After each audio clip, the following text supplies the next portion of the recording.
Alright guys, so magta-top coat na tayo. Ito yung gagamitin natin, yung black paint na enamel. Yan, gloss yan siya guys. Tapos meron tayong lacquer thinner. Ayan.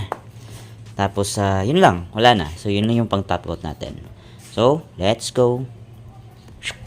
Alright guys, so atin nang i-paint. So tapos na yung ibang parts guys. Ayan, so meron pang natirang hindi na pinturahan. So yun yung ita-top coat natin. So, let's go. Actually guys, dalawang patong yung gagawin natin dito, but yung isang patong lang yung ipapakita natin. Alright. Ayan guys, so tapos na yung ating pag-top coat dito.